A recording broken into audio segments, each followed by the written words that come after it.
आके पूछा कि माँ पिताजी कौन होते हैं? तो उन्होंने बोला होते हैं। अब शुरुआत इस तरह से हुई कि पिताजी के बारे में जानने की इच्छा बढ़ती चली गई।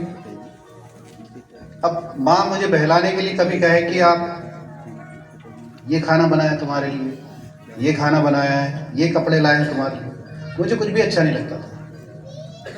मुझे तो एक ही बात सुननी थी, पता करनी थी कि पिताजी कौन है, मेरे पिताजी कौन है। आपके जीवन में भी ऐसी मीरा सिसोदिया और तुलसी नारायण दीक्षित होंगे जो तुलसीदास जी के रूप में है और मीराबाई के रूप में है।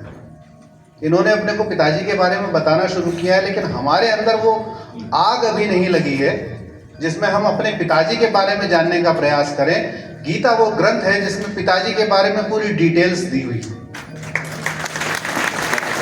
कि आपका परमपिता कौन है। हमारी समस्या यही है कि हमने कभी पिताजी को जानने की कोशिश नहीं की और हमारे अंदर वो आग लगना बाकी है। जिस दिन ये आग लग जाएगी कि हमको पिताजी के अलावा और कुछ नहीं अच्छा लगेगा, तो समझ लीजिए आपने गीता के मर्म को पा लिया।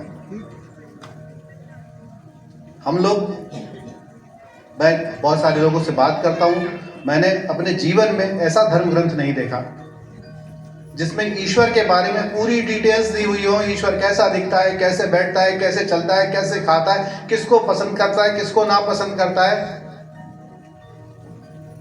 वो सारा चीज गीता में। वो पढ़ने की देर है, वो पढ़ते ही सारी चीजें पता लग जाती हैं। यहाँ जितने लोग उपस्थित हैं, मुझे मालूम है कि आप लोगों में गीता पढ़ने की उत्कंठा है, लेकिन क्या हमारी ये जिम्मेदारी नहीं है कि हमें पिता इतना चाहता है, परम पिता हमको इतना चाहता है, हम भी उसको चाहें। अब आप कहेंगे हम तो चाहते हैं, भगवान को हम चाहते हैं, भगवान को हम पसंद करते हैं। आप जिसको पसंद करते हैं हमेशा उसकी प्रसन्नता के लिए कुछ ना कुछ करते हैं। बताइए ईश्वर की प्रसन्नता के लिए आप क्या करते हैं?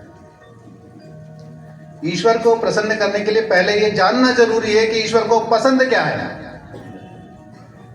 अगर ईश्वर को जो पसंद है वो हम जानने लग जाएं, वो जानना आपको गीता से मिल जाए और वो करने लग जाए, तो हमारा जीवन सफल हो गया और कुछ बचता नहीं। एक जिज्ञासा मेरे मन में बीच में उठती थी, बहुत सारे जगह पे मैंने सुना कि अंतिम संस्कार, ये जो दाह संस्कार करते हैं, इससे प्रदूषण फैलता है और बहुत सारी चीजें सुनने को मिली। मैं आपको एक चीज कहना चाहता हूं कि अगर दुनिया में कोई अंतिम संस्कार है तो वो केवल दाह संस्कार है। उससे अच्छा अंतिम संस्कार कोई नहीं। और ये उत्तर मुझे गीता में मिला। पता है आपको, अभी प्रश्नोत्तर श्रृंखला चल रही थी तो सब लोगों ने बोला, कुछ प्रश्न पूछेंगे, उत्तर दिए। आपको पता है आपका शरीर कितने तत्वों से बना है? 5 तत्वों से। कौन कौन से तत्व हैं? अग्नि, पवन, जल, धरा और आकाश।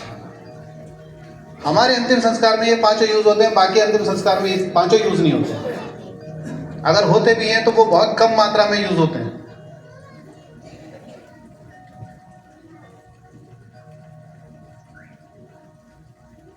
तो हमको गर्व होना चाहिए अपनी सनातनी परंपरा में, हमको गर्व होना चाहिए अपने धर्म का। और जब हम पढ़ेंगे धर्म ग्रंथ, तब हमको धर्म ग्रंथ पे गर्व होगा। हम पढ़ेंगे नहीं तो गर्व कहां से आएगा? अगर किसी ने आपकी आलोचना की तो आपके पास ज्ञान होगा तभी तो आलोचना का जवाब दे सकोगे। अगर ज्ञान नहीं होगा तो आलोचना का जवाब भी नहीं दे सकोगे। तो मेरा अनुरोध सभी से यह है कि ये ऐसे आयोजन बड़ी मुश्किल से होते हैं। ऐसे आयोजनों को अपना संपूर्ण योगदान दें। मेरी मीटिंग चल रही थी और मैं मीटिंग से मेरे मन में उत्कंठा थी कि जल्दी से ख़त्म हो और मैं यहाँ पहुँच सकूँ, कार्यक्रम ख़त्म होने से पहले मैं यहाँ पहुँच जाऊँ, ऐसी मेरी उत्कंठा थी। और मैं जल्दी से जल्दी यहाँ आना चाहता हूँ, क्योंकि ऐसे कार्यक्रमों में शामिल होना आगे की बात होती है और कृपा की बात होती है, ईश्वर की कृपा की बात होती है।